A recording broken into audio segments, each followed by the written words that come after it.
TMC इस्तेमाल कर रही है और बदनामी मुसलमान का हो रहा है।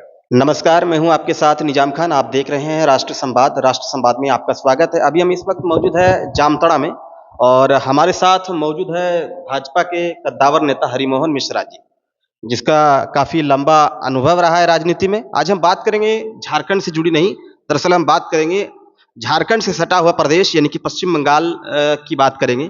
पश्चिम बंगाल में एक घटना जो बीते कई दिनों से सोशल मीडिया पर शो में बनी हुई है, जो मुर्शिदाबाद वाली जो हिंसा की घटना घटी है, उस संबंध में हम सर से आज हम बात करेंगे और इसके साथ साथ हम यह भी बात करेंगे जो पश्चिम बंगाल की मुख्यमंत्री ममता बनर्जी का एक बयान सामने आया। उसमें वो कहती है कि राज्यपाल वहाँ का दौरा ना करे, यानी कि मुर्शिदाबाद का, जहाँ पर इस तरह की घटना घटी है।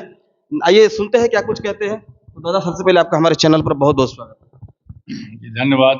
मैं जानना चाहता हूँ, सीबी आनंद बोस को ममता बनर्जी जाने से मना कर रही थी, लेकिन सीबी आनंद बोस फिर भी वहां गए और पीड़ितों से मिले। इस पर क्या कहें?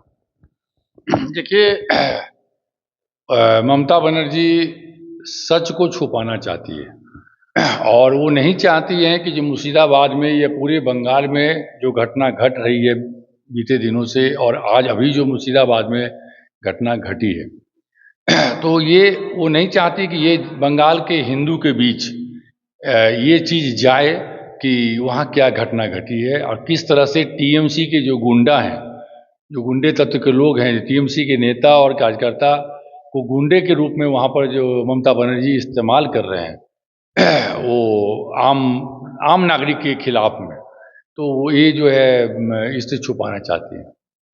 केंद्र में भाजपा की सरकार है, मोदी जी की सरकार है, प्रधानमंत्री है, तो क्या कुछ केंद्र सरकार कुछ एक्शन ले रही है कि नहीं ले रही है?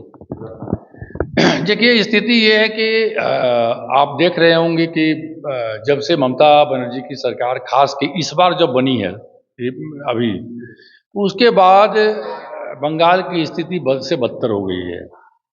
वहाँ पर कोई भी सुरक्षित नहीं है, न हिंदू सुरक्षित है न मुस्लिम सुरक्षित।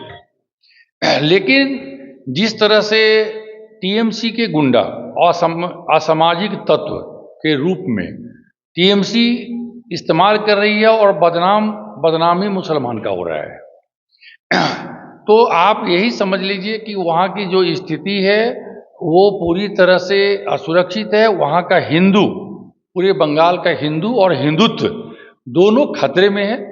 और पूरे बंगाल से के जो हिंदू हैं, आपको जानकारी भी होगी कि लगभग 5,000 से ज़्यादा लोग मुर्शिदाबाद से झारखंड में पलायन कर चुके हैं।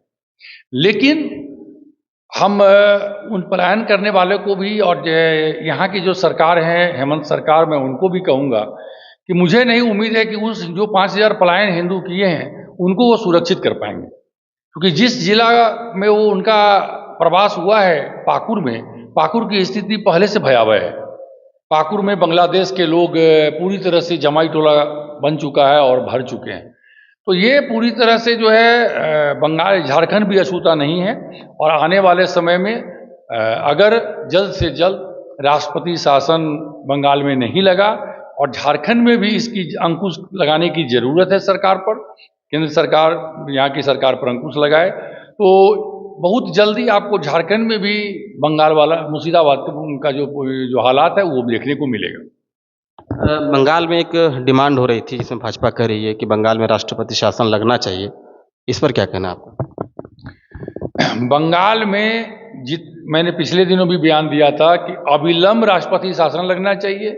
वहाँ जो हमारे भारतीय जनता पार्टी के जो नेता, सांसद, विधायक जो जाना चाहते हैं या जाते हैं, उनके ऊपर भी हमला हो रहा है। तो ये पूरी तरह से वो दिखाना चाहती है ममता बनर्जी कि वहाँ पर सब कुछ सही है, लेकिन स्थिति भयावह है और ये पूरा बंगाल, पूरा हिंदुस्तान इस बात को जानता है। तो हम केंद्र सरकार से और हमारे गृह मंत्री से आग्रह करेंगे कि हम लोग अपने माध्यम से इस बात को पहुँचा भी रहे हैं कि बहुत जितनी जल्दी हो वहाँ पर राष्ट्रपति शासन लगे और राष्ट्रपति शासन में ही अगला चुनाव हो।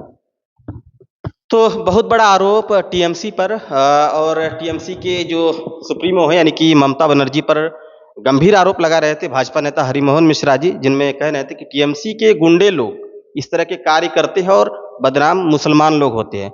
तो ये बहुत बड़ा आरोप जो है कि कहीं न कहीं टीएमसी पर है और इसके साथ-साथ ममता बनर्जी पर भी आरोप है कि ममता बनर्जी वहाँ के सच को छुपाना चाहती थी, इसलिए वहाँ के जो राज्यपाल है सीबी आनंद बोस, उनको वहाँ जाने से वो रोक रही थी। हालाँकि राज्यपाल जो है कि वहाँ गए और पीड़ितों से मिले और फिर पीड़ितों से मिल कर के जो है कि वहाँ पर जहाँ सुरक्षित आवास था, वहाँ पर उन लोगों के लिए बहुत तरह की व्यवस्था की और एक झारखंड से जुड़ी भी बात जो है कि नेताजी ने कहे कि झारखंड के पाकुड़ जिला में जो है कि वो लोग आकर के बसे हैं, लेकिन वहाँ पर भी ये लोग सुरक्षित नहीं होंगे क्योंकि बांग्लादेशी जो है कि पाकुड़ में बहुत सारे जो है कि शरण लिए हुए हैं। वहाँ एक जमाई टोला की भी बात जो है कि बताएं। तो इस तरह से कुल मिलाकर कहा जाए तो भाजपा नेता ने पश्चिम बंगाल के मुख्यमंत्री ममता बनर्जी के साथ साथ झारखंड के मुख्यमंत्री हेमंत सोरेन पर भी कहीं न कहीं निशाना साधने का प्रयास किया है। बाकी आप लोग इस खबर के विषय में क्या सोचते हैं, कमेंट ज़रूर करें। खबर अगर आपको इस खबर को ज़्यादा से ज़्यादा शेयर भी करें, लाइक करें। धन्यवाद।